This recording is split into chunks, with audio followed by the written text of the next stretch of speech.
ഇന്ന് ധനമന്ത്രി കെ.എൻ. ബാലഗോപാൽ നിയമസഭയിൽ ബജറ്റ് അവതരിപ്പിക്കും. അദ്ദേഹത്തിന്റെ 6ാമത്തെ ബജറ്റാണ്. പിണറായി സർക്കാരിന്റെ അവസാനത്തെ ബജറ്റാണ്.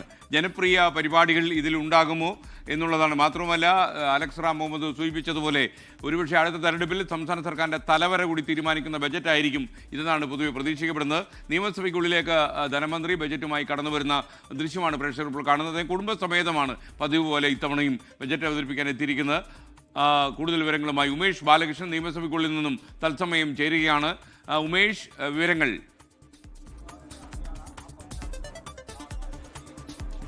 എന്തായാലും അല്പസമയത്തിനും തന്നെ എംഎൽഎമാരുടെ ചെമ്പറിലേക്ക് എംഎൽഎമാരിരിക്കുന്ന ഭാഗത്തേക്ക് ധനമന്ത്രിയുടെ ബജറ്റുമായി കടന്നുവരും. എന്തായാലും അതിന് മുന്നോടിയായി സാധാരണഗതിയിൽ കാണാറുള്ള സ്പീക്കറെ ചേംബറിൽ പോയി കാണാറുണ്ട്, മുഖ്യമന്ത്രിയെ കാണാറുണ്ട്. അവരെല്ലാം കണ്ട ശേഷം ചേംബറിലേക്ക് നടന്നു വരുമ്പോൾ അദ്ദേഹം ഏറ്റവും പിന്നിൽ നിന്നുള്ള ആ നടന്നു വരുന്ന സമയത്ത് പ്രതിപക്ഷ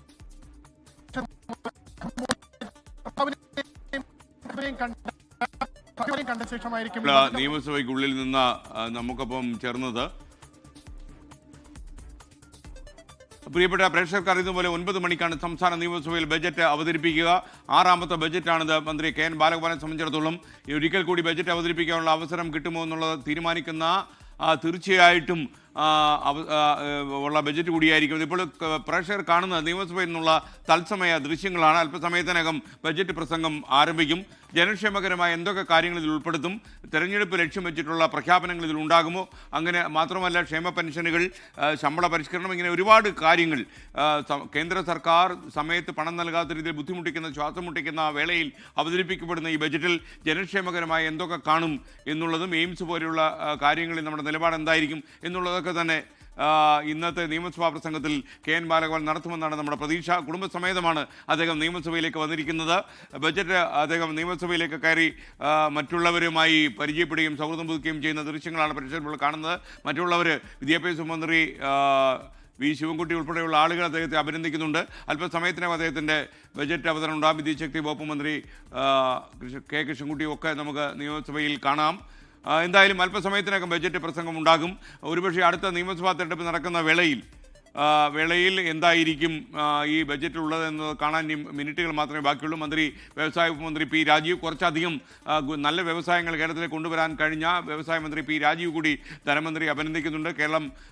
മുഖ്യമന്ത്രി പിണറായി വിജയൻ ഇപ്പോൾ ധനമന്ത്രിയെ കൈകൊടുത്ത് പ്രശംസിക്കുന്ന ദൃശ്യമാണ് കാണുന്നത്. ഒരുപക്ഷെ ഈ പിണറായി വിജയൻ എന്ന മുഖ്യമന്ത്രി അടുത്ത തെരഞ്ഞെടുപ്പിലേക്ക് പോകുമ്പോൾ അദ്ദേഹം എന്താണ് ലക്ഷ്യം വയ്ക്കുന്നത് എന്നതിൻ്റെ ചൂണ്ടുപല കൂടിയായിരിക്കും ഈ ബജറ്റ് എന്ന കാര്യത്തിൽ സംശയമില്ല. ഒരുപക്ഷെ ഈ ബജറ്റ് പ്രസംഗത്തിൽ കേരളം മുഴുവൻ ശ്രദ്ധിക്കുന്ന ഏറ്റവും പ്രധാനപ്പെട്ട കാര്യം 2-3 മാസങ്ങൾക്കുള്ളിൽ കേരളത്തിൽ നിയമസഭാ തെരഞ്ഞെടുപ്പ് നടക്കും. റവന്യൂ മന്ത്രി കെ. രാജൻ ഉൾപ്പെടെയുള്ള ആളുകൾ അദ്ദേഹത്തെ അഭിനന്ദിക്കുന്നുണ്ട്. പ്രിയപ്പെട്ട പ്രേക്ഷകർക്ക് അറിയുന്ന പോലെ ഈ ധനമന്ത്രി കെ.എൻ. ബാലഗോപാൽ എന്ന് അവതരിപ്പിക്കുന്ന പിണറായി വിജയൻ്റെ അവസാനത്തെ ബജറ്റാണ്. ഇനി ഒരു ബജറ്റ് അവതരണത്തിലൂടി പിണറായി വിജയന് അവസരം കിട്ടുമോ എന്ന് തീരുമാനിക്കപ്പെടുന്ന ബജറ്റ് കൂടിയായിരിക്കും എന്ന് വേണമെങ്കിൽ നമുക്ക് മനസ്സിലാക്കാം. അത്ര ജനക്ഷേമകരമായ കാര്യങ്ങൾ, പ്രഖ്യാപനങ്ങൾ ഈ ബജറ്റിൽ ഉണ്ടാകുമോ എന്നുള്ള കാര്യത്തിൽ നമുക്ക് കാത്തിരുന്ന് കാണാം. അല്പസമയത്തിനകം നമുക്കൊപ്പം ഈ പ്രിയപ്പെട്ട പ്രേക്ഷകർക്ക് അറിയുന്ന പോലെ നിയമസഭാ സാമാജികന്മാരും എംഎൽഎമാരും ഒക്കെ തന്നെ, മന്ത്രിമാരും ഒക്കെ തന്നെ അദ്ദേഹത്തെ അഭിനന്ദിക്കുകയാണ്. ജനക്ഷേമകരമായ ഒരു ബജറ്റ് പറയുന്നത് ചെയ്യുമെന്നൊക്കെ അവകാശപ്പെട്ടുകൊണ്ട് ധനമന്ത്രി കെ.എൻ. ബാലഗോപാൽ നിയമസഭയിൽ ബജറ്റ് അവതരണത്തിനായി എത്തിയിരിക്കുന്ന തത്സമയ ദൃശ്യങ്ങളാണ് പ്രേക്ഷകർ ഇപ്പോൾ കാണുന്നത്. ഉമേഷ് ബാലകൃഷ്ണൻ നിയമസഭയ്ക്കുള്ളിൽ നിന്നും തത്സമയം ചേരുകയാണ്. ഉമേഷ്, ഒരുപക്ഷെ ഈ അവസാന ബജറ്റ് എന്ന നിലയിൽ വളരെയേറെ പ്രതീക്ഷ വയ്ക്കുന്ന ഒരു ബജറ്റാണ്. അത് ഭരണപക്ഷത്തിനും പ്രതിപക്ഷത്തിനും ഒരുപോലെ ഉത്കണ്ഠയുണ്ടാക്കുന്ന ബജറ്റ് എന്ന് വേണമെങ്കിൽ പറയാം. എന്തൊക്കെയായിരിക്കാം ഈ മാജിക് ബജറ്റ് ഒന്നും എൻ്റെ കയ്യിലില്ല എന്ന് ധനമന്ത്രി പറയുമ്പോഴും എന്തൊക്കെ മാജിക് ആയിരിക്കും അദ്ദേഹം ഈ ചെറിയ പെട്ടിയിൽ ഒളിപ്പിച്ചു വച്ചിരിക്കുന്നത്?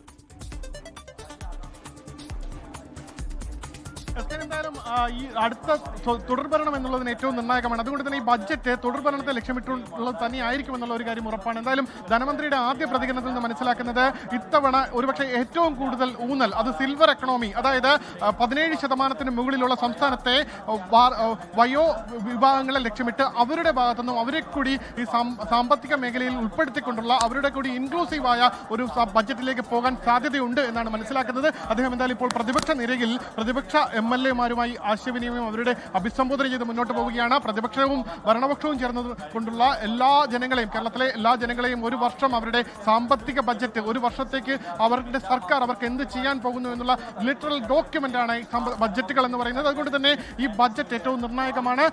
ഇപ്പോൾ മുൻ പ്രതിപക്ഷ നേതാവ് രമേശ് ചെന്നിത്തലയുമായും ആശയവിനിമയം നടത്തി. പ്രതിപക്ഷ നിരയിൽ തന്നെയാണ് ഇപ്പോൾ ധനമന്ത്രി ഉള്ളത്. എന്തായാലും അതിവേഗ റെയിൽപാത, അത് ഇന്നലെ സർജിക്കൽ സ്ട്രൈക്ക് എന്ന് വേണമെങ്കിൽ വിശേഷിപ്പിക്കാവുന്ന രീതിയിൽ മന്ത്രിസഭാ യോഗത്തിൽ അതിവേഗ റെയിൽപാത സിൽവർ ലൈനിന് ബദലായി സിൽവർ ലൈൻ ഒഴിവാക്കിക്കൊണ്ട് പുതിയൊരു റെയിൽപാത പ്രഖ്യാപിച്ചിരിക്കുന്നു. എന്തായാലും അത് ഒരുപക്ഷെ അടിസ്ഥാന സൗകര്യ വികസന രംഗത്ത് ഏറ്റവും നിർണായകമായ മാറ്റമുണ്ടാക്കാൻ പോകുന്നു എന്ന് സർക്കാർ വിശ്വസിക്കുന്ന പ്രഖ്യാപനമായിരിക്കും. അതുകൊണ്ട് തന്നെ അതിൽ ഊന്നൽ നൽകി അടിസ്ഥാന മേഖലയിലുള്ള പ്രഖ്യാപനം ഉണ്ടാകും. സേവന മേഖലയിൽ നേരത്തെ പറഞ്ഞതുപോലെ സിൽവർ എക്കണോമി എന്നുള്ള പുതിയ എക്കണോമിക് പോളിസിയിലേക്ക് ഒരുപക്ഷെ സംസ്ഥാനം കടക്കാൻ സാധ്യതയുണ്ട്. അതായത് നമ്മുടെ സംസ്ഥാനത്തിന്റെ ജനസംഖ്യ ആനുപാതികം ഒരുപക്ഷെ അടുത്ത 5 വർഷത്തിൽ 25% സംസ്ഥാനത്തെ ജനസംഖ്യയിൽ 25% വയോജനങ്ങളുടെ ഒരു പോപ്പുലേഷൻ എത്തുമെന്നാണ് കണക്കാക്കിയിരിക്കുന്നത്. അതുകൊണ്ട് തന്നെ അവരെ ഒരു സേവന മേഖലയിൽ അവർക്ക് ക്ഷേമ പ്രവർത്തനങ്ങൾ മാത്രം ചെയ്ത്, അവരുടെ ചികിത്സ മറ്റു കാര്യങ്ങൾ മാത്രം ചെയ്ത് മുന്നോട്ട് പോയാൽ അത് നമ്മുടെ എക്കണോമിക്ക് അല്ലെങ്കിൽ നമ്മുടെ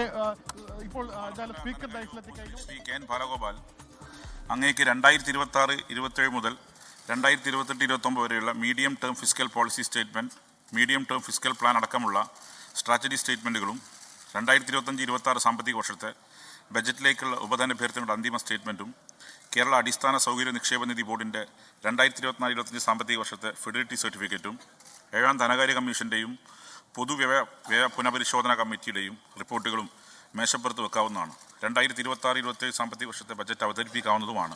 യെസ് മിനിസ്റ്റർ. സർ, 2026-27 മുതൽ 2028-2029 വരെയുള്ള medium time fiscal policy statement